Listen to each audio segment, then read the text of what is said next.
Hi friends, welcome to everyone to my channel. Friends, ఈ వీడియోలో మనం JoSAA joint seat allocation authority సంబంధించి choice filling and registration ఏ విధంగా చేయాలనేది ఈ వీడియోలో నేను చెప్తానండి. వెబ్సైట్ లింక్ కింద డిస్క్రిప్షన్లో ఇస్తాను. వీడియోలో ఇస్తే చిన్న లైక్ చేయండి. ఇదిగోండి, ఇక్కడ online registration and choice filling JoSAA అని కనబడుతుంది కదా, దాని మీద క్లిక్ చేయండి. ఇక్కడ మీ JEE mains application number, JEE mains password, ఈ కనబడుతున్న క్యాప్స్ అక్కడ ఎంట్రీ చేసేసి లాగిన్ మీద క్లిక్ చేయండి. ఒకవేళ పాస్వర్డ్ కనుక మీకు జేఈ మెయిన్స్ లేకపోతే ఇక్కడ ఫర్గెట్ ఆప్షన్ ఉంది, దాని మీద క్లిక్ చేయండి. ఇక్కడ రెండు ఆప్షన్స్ ఉంటాయి. మొబైల్ నెంబర్కి పంపించమంటారా, ఈమెయిల్ ఐడికి పంపించమంటారా? ఏదైనా ఒక ఆప్షన్ సెలెక్ట్ చేసుకొని అవైలబుల్ ఉన్న ఆప్షన్ సెలెక్ట్ చేసుకొని కంటిన్యూ మీద క్లిక్ చేస్తే ఇక్కడ JEE mains application number, date of birth, ఆ క్యాప్చా కనబడుతుంది, ఎంట్రీ చేసేసి సబ్మిట్ కొట్టేస్తే డీటెయిల్స్ వచ్చేస్తాయి, పాస్వర్డ్ వచ్చేస్తాయి కదా. రిమైనింగ్ మళ్ళీ ఇదే పేజ్కి వచ్చేసి ఆ ఐడి పాస్వర్డ్ అక్కడ ఎంట్రీ చేసేసి, అంటే అప్లికేషన్ నెంబర్ పాస్వర్డ్ ఎంట్రీ చేసేసి లాగిన్ మీద క్లిక్ చేస్తే మీకు ఓటీపీ వస్తుందండి. ఓటీపీని ఎంట్రీ చేస్తే నెక్స్ట్ ఈ పేజ్కి వస్తుంది. కింద అగ్రి మీద క్లిక్ చేస్తే మనకి జోసాలోకి ఎంట్రీ ఫామ్ అనేది ఈ విధంగా స్టార్ట్ అయిపోతుంది. ఇక్కడ డీటెయిల్స్ మీయేనా కాదా అనేది ఒకసారి క్రాస్ చెక్ చేసుకోండి. ఇక్కడ మనకి ఎంత ర్యాంక్ వచ్చింది జేఈ మెయిన్స్లో అనేది ఇక్కడ కనబడుతున్నది మనకు, రైట్. సో ఇక్కడ కొంచెం కిందకి క్లిక్ చేస్తే మనకు verify and update the following information అని ఉంది కదా.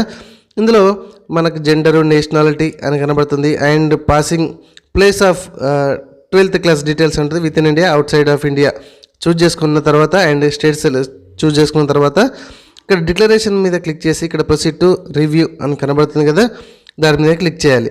ఓకే, సో ఈ స్టెప్ చాలా ఇంపార్టెంట్. ఒక 2 సార్లు జాగ్రత్త చూసుకొని మీరు కన్ఫర్మ్ అండ్ రిజిస్ట్రేషన్ మీద క్లిక్ చేయాల్సి ఉంటుంది. ఒకవేళ కావాలంటే ఎడిట్ ఆప్షన్ మీద వెళ్ళండి, రైట్. ఈ విధంగా మీకు లాగిన్ అయిపోతుందండి.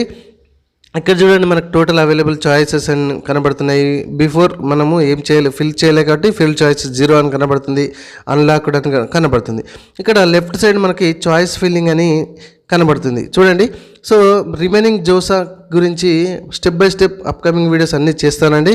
సో వీడియోని ఖచ్చితంగా మన ఛానల్ని సబ్స్క్రైబ్ చేయడం మాత్రం మర్చిపోకండి. మీరు చూసిన వీడియో కింద సబ్స్క్రైబ్ బటన్ ఉంది. ఇక్కడ చాయిస్ ఫిల్లింగ్ మీద క్లిక్ చేయగానే మనకి ఓటీపీ వస్తుందండి. ఓటీపీని అక్కడ ఎంట్రీ చేసి సబ్మిట్ మీద క్లిక్ చేయండి. మీకు ఈ విధంగా నెక్స్ట్ రాబోతుంది చూడండి. ఇక్కడ చాలా చాలా ఇంపార్టెంట్ అండి ఇది. ఇక్కడ ర్యాంకును బట్టి మాత్రమే మనకి ఇక్కడ ఇన్స్టిట్యూషన్స్ అనేది కనబడతాయి. ఫర్ ఎగ్జాంపుల్ ఇక్కడ ఐఐటి ఉన్నాయి చూడండి. సో ఓకే, సో ఈ ఐఐటి టెక్నాలజీ క్లిక్ చేస్తే ఇక్కడ వచ్చిన పర్సన్కి ర్యాంక్ ఎక్కువ వచ్చింది కాబట్టి ఐఐటిలో తనకు సీట్ రాదు. అందుకే ఇక్కడ చూడండి, నేను ఢిల్లీ పెట్టాను, ఆల్ ప్రోగ్రామ్స్ పెట్టాను. ఇక్కడ అవైలబుల్ చాయిస్ ఏమైనా కనబడుతుందా? కనబడట్లేదు. సో ఇప్పుడు నేను నెక్స్ట్ చేంజ్ చేస్తాను చూడండి, రైట్. సో ఇక్కడ ఎన్ఐటి పెడుతున్నాను. ఇదిగోండి, ఎన్ఐటిలో ఇంకొకటి ఏదైనా లొకేషన్ చేంజ్ చేసి ఆల్ ప్రోగ్రామ్స్ పెట్టుకొని నేను వేరే చేంజ్ చేస్తుంటే ఈ వచ్చిన ర్యాంకుకు ఇక్కడ మనకి లొకేషన్లో ఎన్ని అంటే మీకు బ్రాంచెస్ అనేది కనబడతాయి, లేకపోతే కనబడవండి. ఓకే, సో ఇక్కడ ఈ విధంగా మీకు ఐఐటి పెట్టుకోవచ్చు, IIIT పెట్టుకోండి, ఎన్ఐటి పెట్టుకోండి. మీ ఇట్లా మీకు వరుసగా ఎట్లా అనుకున్నారో అట్లా పెట్టేసుకుంటే ఈ విధంగా వచ్చేస్తుంది. ఇక్కడ యాడ్ మీద ఈ విధంగా క్లిక్ చేయగానే ఇట్లా వరుసగా రైట్ సైడ్కి యాడ్ అయిపోతాయి. మీరు ఎన్ని అంటే అన్ని ఆప్షన్స్ మీ ర్యాంక్ ఈక్వల్గా పెట్టేసుకోండి. ఓకే, సో పక్కనే చూడండి, ఇక్కడ అప్ అండ్ డౌన్ కనబడుతుంది. మీకు ఒకవేళ కావాలి అని అనుకుంటే ఈ ఆప్షన్ పైకి పోవాలంటే అప్ అని క్లిక్ చేయండి, ఈ ఆప్షన్ కిందికి రావాలి అని అంటే డౌన్ అని మీద క్లిక్ చేయండి. ఇక్కడ ఖచ్చితంగా మీరు సేవ్ చేసుకోవాలండి. ప్రతిదీ కూడా save and go to home అనేది క్లిక్ చేయాలి, అండ్ సేవ్ అండ్ కంటిన్యూ మీద క్లిక్ చేయాలి. ఓకే, అర్థమవుతుందా? మీకు ఒకవేళ మీరు మర్చిపోయినా కూడా అక్కడ మాకు ఒకటి డైలాగ్ బాక్స్ వస్తుందండి, మీకు టైం అయిపోతుంది సేవ్ చేసుకోండి అని అంటుంది. ఖచ్చితంగా మనము సేవ్ చేసుకోవాలి. వితౌట్ సేవింగ్ అనేది మనం సేవ్ చేయకుంటే ఇవన్నీ కూడా ఫిలప్ చేసి మనము వేస్ట్ అయిపోతుంది. కాబట్టి ఖచ్చితంగా సేవ్ చేయాలి. అర్థమవుతుందండి, రైట్. సో ఈ విధంగా మీకు చాయిస్ ఫిల్లింగ్ అనేది చాలా చాలా ఇంపార్టెంట్ అండి, అదేం లేదు. ఓకే, సో నెక్స్ట్ ఇక్కడ ఈ హోమ్ పేజ్కి వచ్చేస్తే ఇక్కడ చాయిస్ లాకింగ్ అని కనబడుతుంది చూడండి.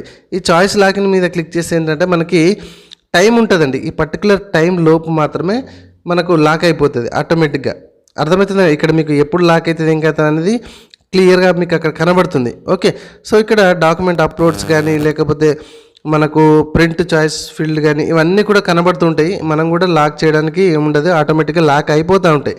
ఇక్కడ మనం ప్రింట్ చాయిస్ ఫిల్ చేసింది ప్రింట్ తీసుకోవాలన్నా కూడా పర్టికులర్ అక్కడ డేట్ మెన్షన్ అవుతుంది. ఆ డేట్ తర్వాత మాత్రమే మనం పెట్టినటువంటి చాయిసెస్ ప్రింట్ తీసుకోవడానికి అవకాశం ఉంటుంది. ఓకేనా. ఇక్కడ ప్రతి పాయింట్ గురించి కూడా మనం ఎక్స్ప్లెయిన్ చేస్తామండి. ఇదిగోండి, ఇందాక నేను 90 పెట్టాను చాయిస్ ఫిల్లింగ్, ఇక్కడ మనకు వ్యూ మాత్రమే కనబడుతుందండి. అర్థమైందా? ఇట్లా మీరు మీ ర్యాంకుకు ఈక్వల్గా ఎన్ని పెడితే వస్తుంది అనేది ఖచ్చితంగా తెలుసుకొని అన్నీ పెట్టుకోవాలండి. అర్థమవుతుందా? సో ఇక్కడ ఉన్న ప్రతి ఆప్షన్స్ గురించి అప్కమింగ్ వీడియోలో మనం చెప్తాము. అండ్ డాక్యుమెంట్ అప్లోడ్ కూడా ఎట్లా చేయాలి, మొత్తం ఫీజు పేమెంట్ ఎట్లా చేయాలి అనేది అప్కమింగ్ వీడియోస్లలో ఉన్నాయి. అండ్ లాస్ట్ టైం మనం వీడియోలు కూడా చేయడం అయితే జరిగింది. ఫ్రెండ్స్, ఇది మనం జోసా మనకు జాయింట్ సీట్ అలొకేషన్ అథారిటీకి సంబంధించి మనకు రిజిస్ట్రేషన్ ఏ విధంగా కావాలి, చాయిస్ ఫిల్లింగ్ ఏ విధంగా చేసుకోవాలి అనేది చెప్పుకున్నాము. వీడియో నచ్చితే చిన్న లైక్ చేయండి. మరిన్ని అప్డేట్ వీడియోస్ మీరు పొందాలంటే మన ఛానల్ని ఇప్పుడే సబ్స్క్రైబ్ చేయడం మాత్రం మర్చిపోకండి. మీరు చూసిన ఈ వీడియో కింద సబ్స్క్రైబ్ బటన్ ఉంటుంది. Thank you friends, thank you very much.